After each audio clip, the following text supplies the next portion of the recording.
Dentro da questão do financiamento do SUS, nós precisamos trazer em destaque a responsabilidade das três esferas do governo, dentro das ações e serviços.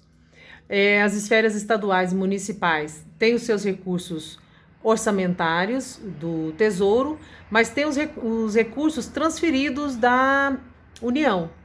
Então, esse conjunto de recursos, eles provêm o orçamento que é proposto, que é pensado, que é planejado pelos gestores. Eles vêm de contribuições sociais que têm que ser identificadas no Fundo de Saúde para a execução das ações previstas em vários instrumentos de quê? De planejamento. É necessário planejar, porque não adianta só receber o recurso e não saber em que aplicar ou ter formas de aplicar de uma maneira planejada. Então, é necessário um plano plurianual, 4 anos.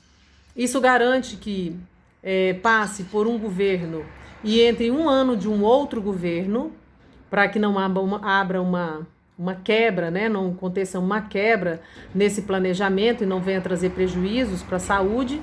E a cada 4 anos, tem o plano de saúde, o plano diretor de regionalização, que é pactuado em CIB, que é a Comissão Intergestora Bipartite Estado e Município. O outro instrumento, o plano anual. Dentro desse plano anual da programação, né, anual, é a elaboração durante um ano de execução no ano subsequente. A lei de orçamentária anual, que é o projeto de lei anual, que vai ser encaminhado ao legislativo dentro dos prazos previstos.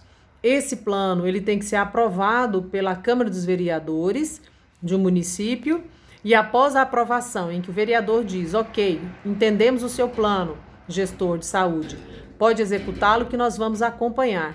Trimestralmente, o gestor vai à Câmara dos Vereadores e faz essa prestação de contas de como está sendo gasto esse recurso, da maneira como eles aprovaram o plano. E eles vão acompanhando passo a passo. Se o plano que foi aprovado está sendo cumprido trimestralmente para essa comprovação. Muito bem. É feito também um relatório de gestão, aonde esse Conselho Municipal de Saúde recebe, dentro da municipalidade. A CIB, que é a Comissão Intergestora Bipartite, recebe sempre, no mês de maio que se avalia, essa comissão avalia esse plano. Tem a aprovação desse plano, não, relatório, tem a aprovação desse relatório de gestão relativo ao ano anterior. O Conselho Estadual de Saúde apresenta, através da CIT, que é a Comissão Intergestora Tripartite, que recebeu esse relatório do Estado e município. Agora o Estado ele faz essa avaliação também do ano anterior, faz essa avaliação desse relatório de gestão. Aí faz um envio de uma resolução da comissão, uma aprovação do relatório de gestão federal do relativo ao ano anterior para o Conselho Nacional de Saúde. Vejam que começou lá no Conselho Municipal de Saúde, passou pelas comissões CIB e CIT e chegou ao CNS, Conselho Nacional de Saúde, ok? Tudo isso é a comprovação do que foi planejado e do que foi executado. Em que ele pode aplicar o dinheiro? Aí sim, uma lei em 2012, a lei número 141, muito importante, é um marco muito importante, porque ela diz em que pode aplicar o recurso e em que não pode aplicar o recurso. E no que não pode aplicar o recurso, em sendo aplicado, haverão sanções aos gestores severíssimas. Então, é de fundamental importância que se dê atenção a essa lei, seguindo criteriosamente ao que ela diz que pode ser utilizado ou não. As ações e serviços públicos de saúde, que pode ser aplicado esses valores do repasse, Estado, município e União. Muito bem. Finalizando, a maior fonte desses recursos do SUS, eles vêm do faturamento do COFINS, da Seguridade Social, da contribuição do lucro líquido, e a vinculação é a base de cálculo percentual mínimo desses recursos orçamentários do Estado, União, do Distrito Federal, dos municípios. Eles são, como já dissemos, obrigados a aplicar esses recursos em ações e serviços públicos de saúde. Então, em havendo esse repasse, não pode se utilizar para outra coisa. Existem essas intercorrências naturais, naturais ou não, né?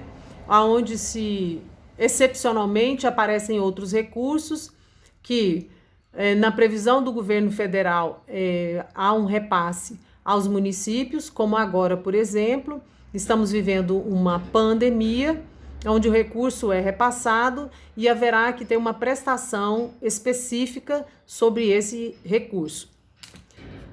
Muito bem, existem desafios, existem perspectivas desse nosso SUS, desse nosso plano, e os gestores públicos do SUS, eles têm menos da metade de recurso destinado à saúde do Brasil, tá? Então, eles dispõem de menos da metade desses recursos, mas eles têm que atender 75% da população, porque cerca de 25% tem um plano particular, mas 75% não tem. Ainda assim, esses outros 25% usam o SUS o tempo inteiro. Vide que nós dissemos de vigilância sanitária, por exemplo, onde faz regulação de cosméticos, de alimentos, isso tudo é dinheiro público, é o SUS, e nós temos muito pouco participação nesses recursos para executar as ações e serviços do SUS. Estruturas ainda inadequadas, há que ter um planejamento de infraestrutura, são vários os desafios devido a esse déficit, onde não há uma priorização dos riscos, de alguns protocolos, algumas linhas e guias de cuidado que ainda não são prioridades. Ainda temos os desafios dos hospitais nos municípios, alguns que existem com pouca eficiência, qualidade na assistência. Então, existe sim muito desafio, mas nós temos um plano de saúde bem harmonizado por toda essa estrutura, esse arcabouço legal que permite que ele seja executado e garante esse repasse e a execução desse recurso.